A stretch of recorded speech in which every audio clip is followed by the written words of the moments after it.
Es un placer estar aquí con ustedes. Gracias, Tony, por esa introducción tan generosa de tu parte.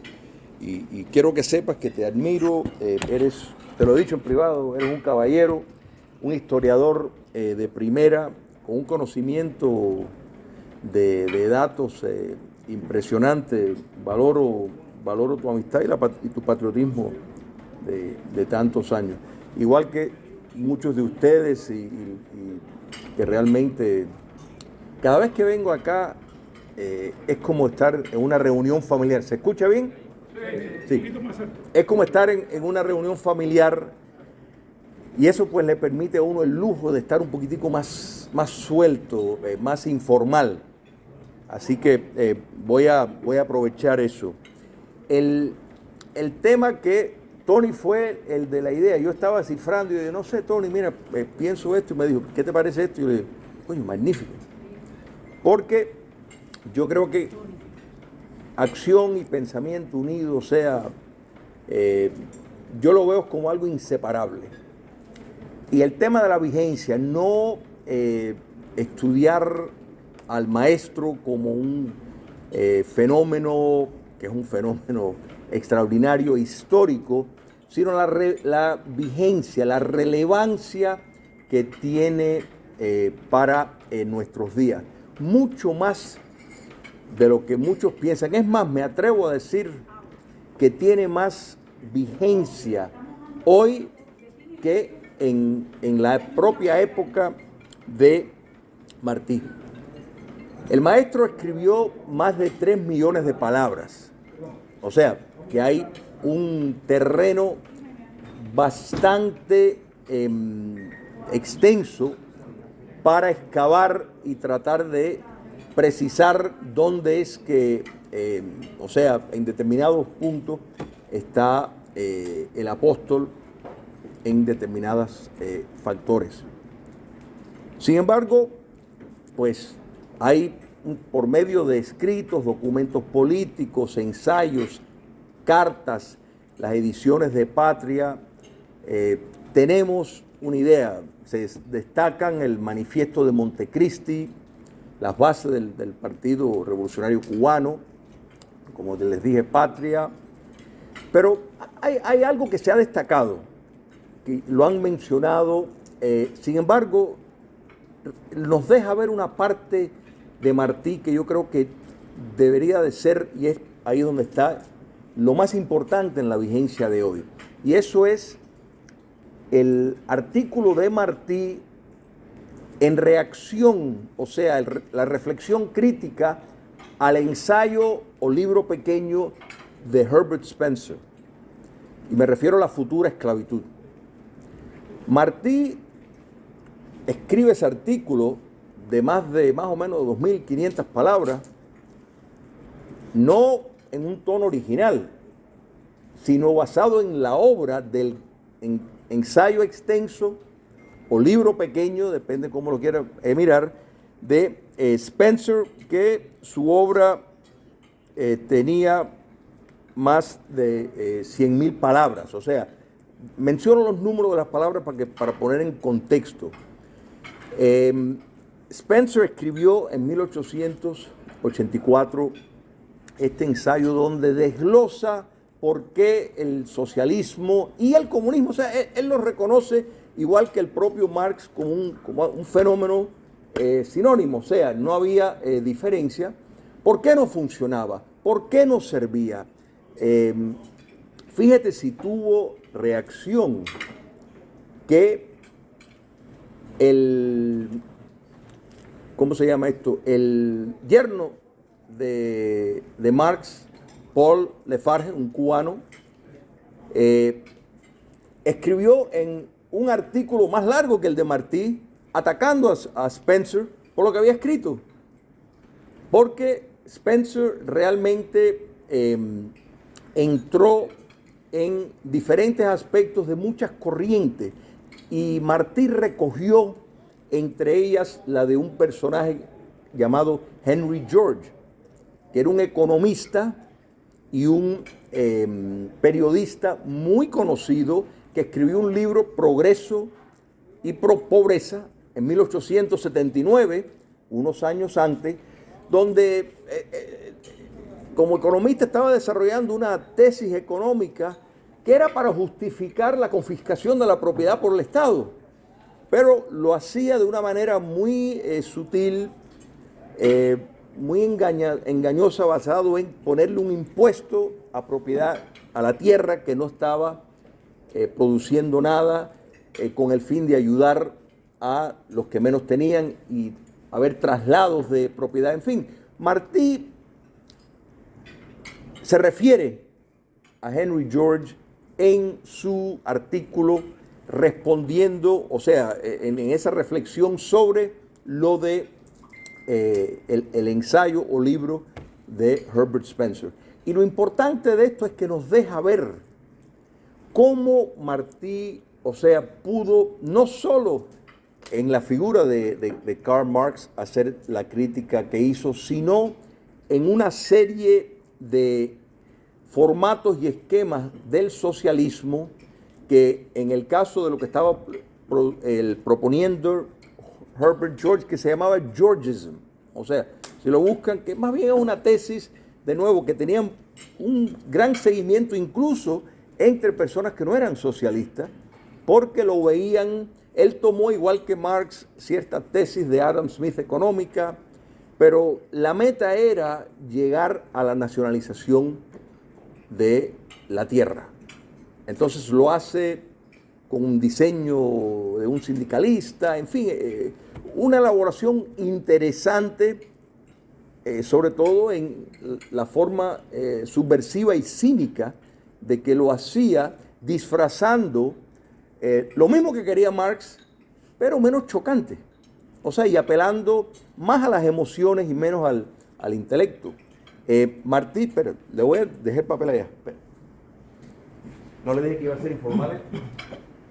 Porque le quiero leer solamente esta partecita. No voy a estar leyendo mucho.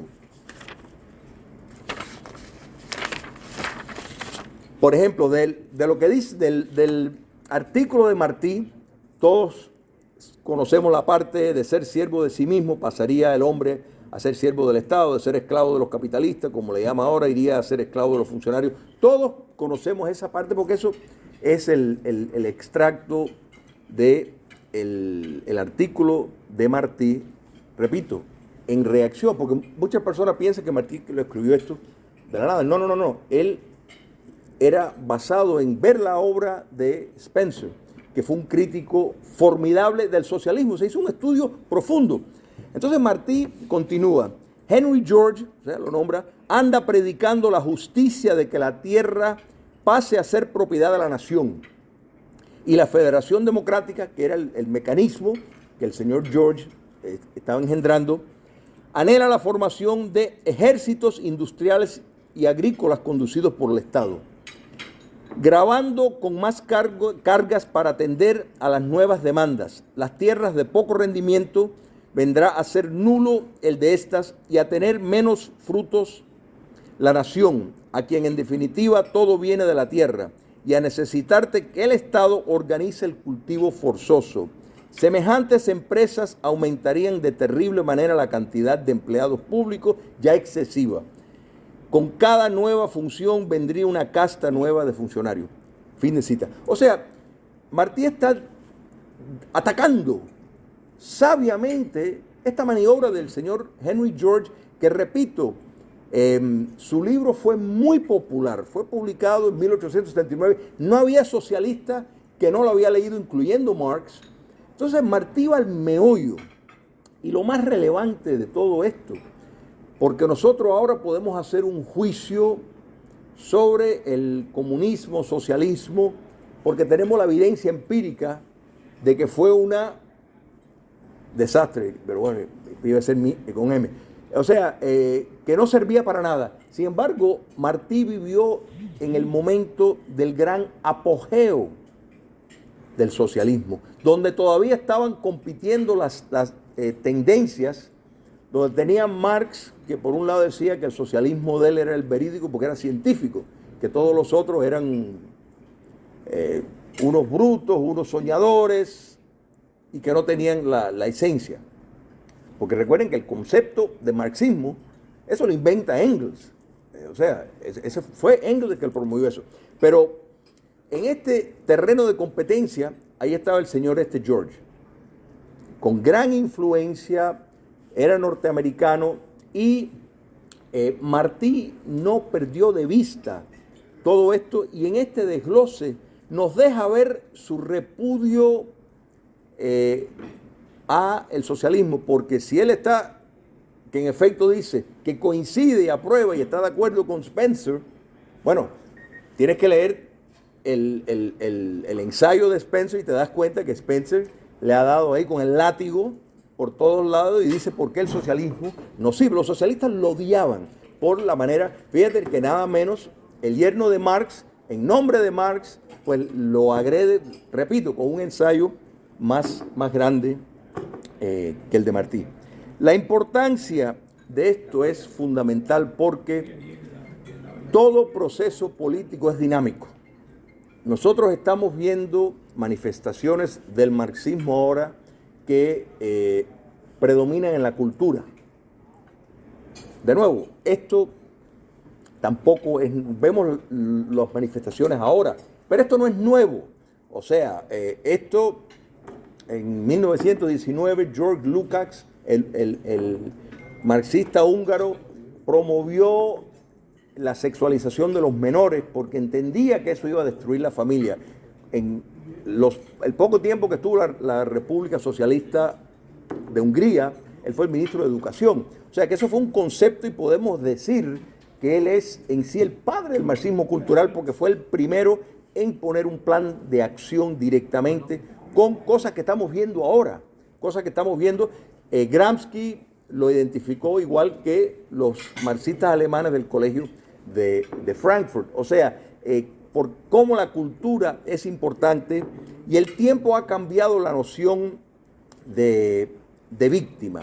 O sea, entonces, la idea del ataque del maestro a el comunismo tiene una relevancia para nuestros días porque más allá de que tanto Marx pues hablaba de la lucha de clases y se refería directamente a las clases económicas, hubieron otros marxistas que dijeron esto es mucho más, entre ellos los fabianos y entre ellos personas como Henry George, que discrepaban con la rigidez que Marx quería llevar la visión del socialismo, atribuyéndole determinadas leyes. Todos estos pensaban que Marx era, o sea, medio un drogón o algo porque era muy soberbio y no reconocía los méritos de ningún otro proyecto. Pero eso para mí es una de las cosas más importantes de la vigencia de Martí. Podemos decir las palabras de Martí cuando muere Marx y todo esto, pero esto es el apoyo que él le da a la obra de Spencer, La futura esclavitud, es la confirmación más grande de que detestaba el comunismo por el trabajo que hizo Spencer en estudiar y analizar y decir cómo Das Kapital básicamente no servía para nada. O sea, entonces ahí es donde está el valor y el hecho que yo creo que tampoco se ha profundizado lo suficiente. El marxismo es una teoría de conflicto. En otras palabras, hay conflicto entre clases, conflicto entre razas, conflicto entre sexos, conflicto entre géneros, ¿no, verdad? Dependiendo de la tendencia que le quieras dar. Bueno, Martí era totalmente contrario, creía en la integración, en la armonía entre las clases, entre las razas. O sea, tenemos el otro polo opuesto. Veía claro el papel del hombre y la hembra. O sea, no había toda esta pajería que vemos ahora, eso no existía. O sea, tú te imaginas Martí viendo eso, porque todo esto parte de nociones marxistas, directamente del colegio de Frankfurt, por ejemplo, la teoría crítica queer, que es en efecto la idea de que, bueno, aquí no hay sexo y que no hay edad para que puedes tener sexo con un menor, si el menor consiente. O sea, todo este tipo de cosas tiene una base de conflicto que parte de nuevo del marxismo en todo sentido. Entonces, la postura de integración racial, social, es fundamental para profundizar la idea de que no es comunista. Y esto es la lucha de nuestros días, lo estamos viendo en este país. No importa si le ponen otro nombre, si le ponen woke, si le ponen cancel culture, da lo mismo el nombre que lo usen, porque claro, nadie se quiere asociar con un sistema que tiene más de 100 o 120 millones de muertos. Entonces, pues claro, prefieren llamarlo otra cosa, justicia social, teoría crítica. No, la teoría crítica es marxista. Entonces tú no puedes, digamos, darle la definición que tú quieres. Entonces, si tú dices marxismo cultural, te van a decir antisemita. ¿Cómo antisemita? O sea, Gramsci era católico. Bueno, de familia católica. O sea, esto no tiene nada que ver. O sea, ¿cómo van a estar diciendo esta estupidez? Pero lo hacen porque buscan desarmar a una crítica que la entienden, que les hace daño porque identifica el problema. Martí creía firmemente en el sistema de libre empresa, en el sistema capitalista, en el sistema de la iniciativa privada. Su solo respeto e insistencia en todo momento del deber, aquí no es nada como que a ti te compete que recibir derechos. No, Martí hablaba más de deber que de derechos. O sea, quiere decir que estaba plenamente identificado con el concepto de la iniciativa individual en ese esfuerzo. ¿Y por qué el sistema de libre empresa lo consideraba el mejor? Por el espacio de libertad que le aseguraba. Fíjate que Martí, del poder centralizado, tenía mucha desconfianza, con toda razón. Entonces, todo esto son cosas que el tiempo pasa y digo, coño, pero este Martí era no solo un genio, sería un adivino. O sea, yo me imagino que tendría que haber tenido un ejército de seres espirituales ahí ayudándolo, o sea, una de la tercera dimensión, inspirándolo, porque el hombre estaba claro y estaba viendo lo que vendría. Ya tenía una visión radiográfica de, no una opinión de por qué no sirve, sino un análisis de por qué no sirve antes de que ocurra. Esto es un fenómeno. Estaba opuesto Martí, sí, al consumismo excesivo. Pero eso es perfectamente lógico y estaba en contra de la concentración de poder, no solo en el entorno político, sino en el entorno económico. Eso también podemos ver nosotros en nuestro tiempo el gran peligro de la concentración del poder económico. Si 70% de las personas van a un buscador en el mundo para la información y ese mecanismo de, en este caso, Internet, y me refiero a Google, tiene un prejuicio ideológico, entonces esa concentración de poder lo puede utilizar para proyectar lo que quiera, información falsa, desinformación, promover una agenda política, como lo estamos viendo. O sea, esto lo hemos estado viviendo, lo estamos viviendo. Quiere decir que la crítica de Martí hacia la concentración de poder en el entorno económico, estos son los resultados.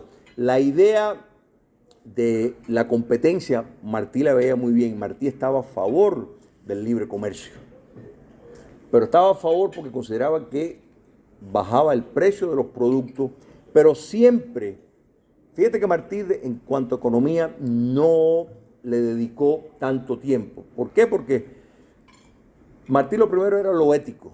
La economía tenía que salir de lo ético. O sea, la economía no se podía desprender. En otras palabras, si económicamente es más factible tener 20 esclavos porque nos va a dar más renta y porque podemos tener productos más baratos, bueno, Martí hubiera dicho, sí, pero eso no sirve. No sirve porque éticamente no es correcto, aunque produzca más, aunque sirva. Y eso es muy importante y son la confusión y las críticas de Martí. Pues claro, la izquierda busca tergiversar ese ese fenómeno.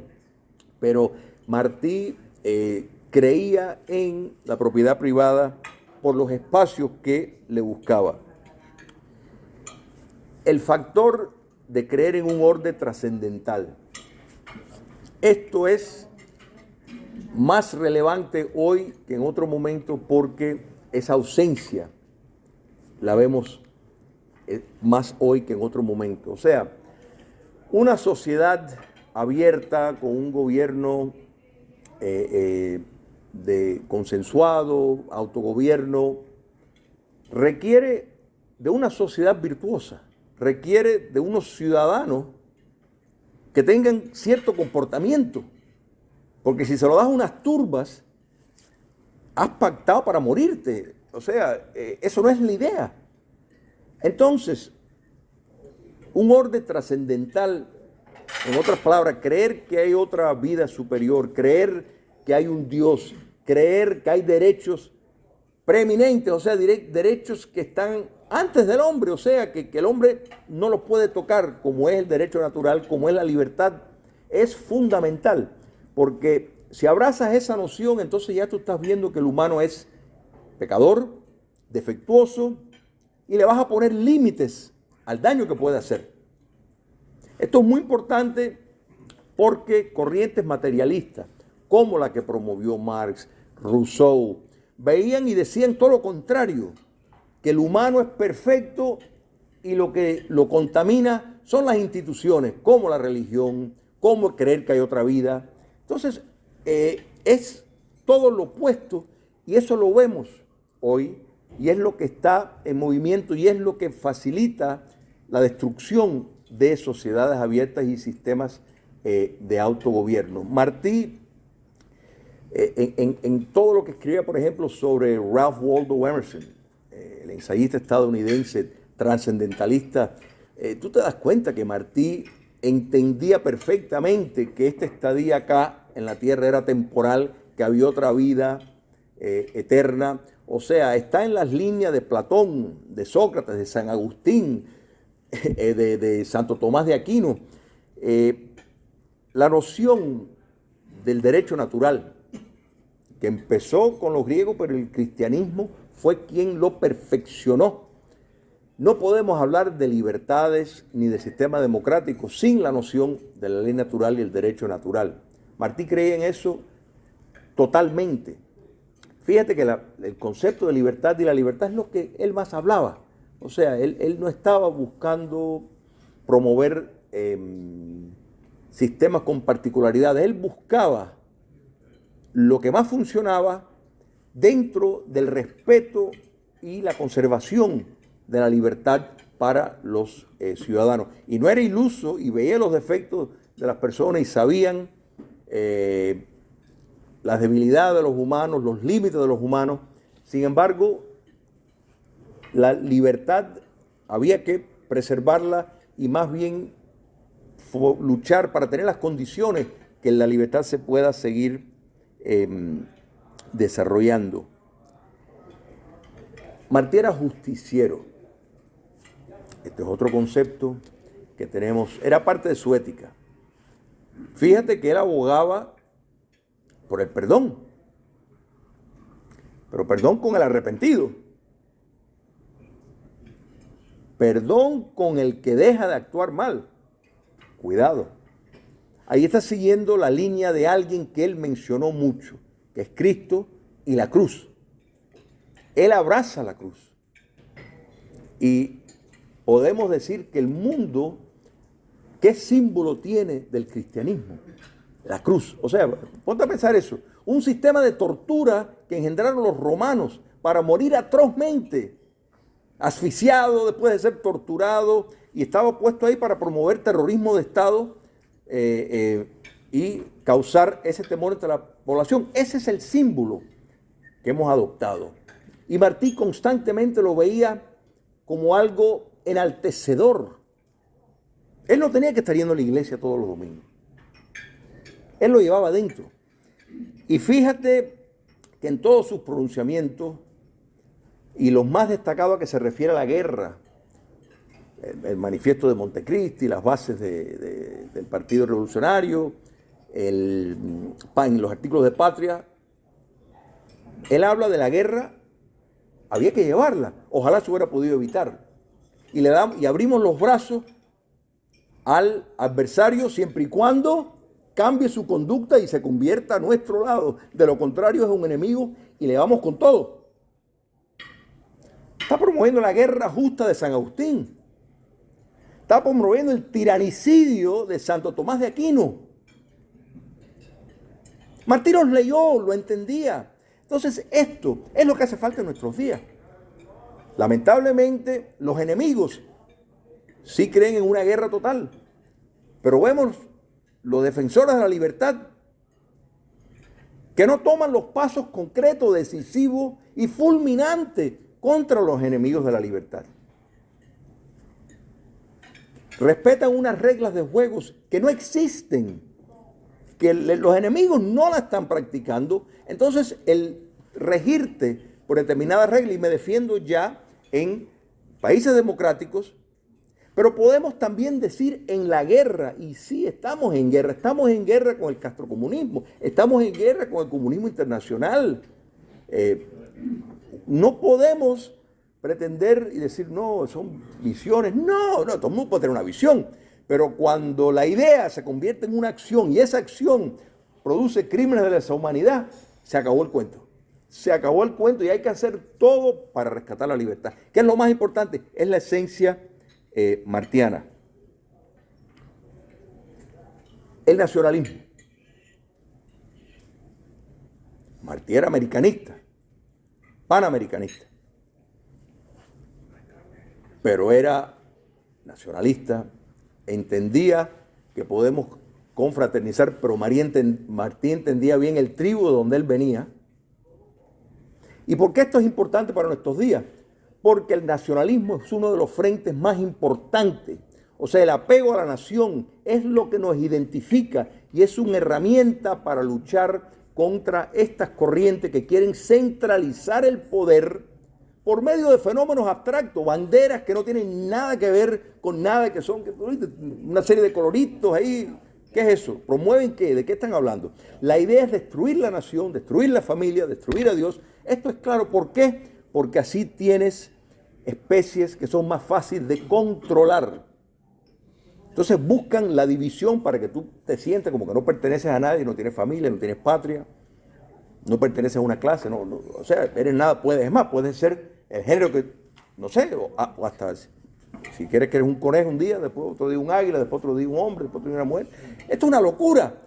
Y esto es discusión seria, no solo en círculos pseudointelectuales del gobierno, o sea, en gobiernos democráticos, que las personas supuestamente votaron por ellos. Entonces, esto, mis queridos amigos, es los problemas de hoy. Y Martí estaría escandalizado con todo esto y va contrario a todo lo que él propuso. Para concluir, la vigencia que tiene el apóstol para nuestros días es mucho más de lo que pensamos.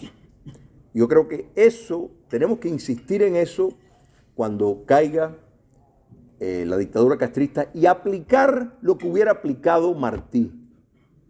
Justicia, no repetir el error de permitir que nadie pagara por los crímenes de lesa humanidad que se cometieron en la guerra de independencia, por el saqueo a la propiedad de los mambises.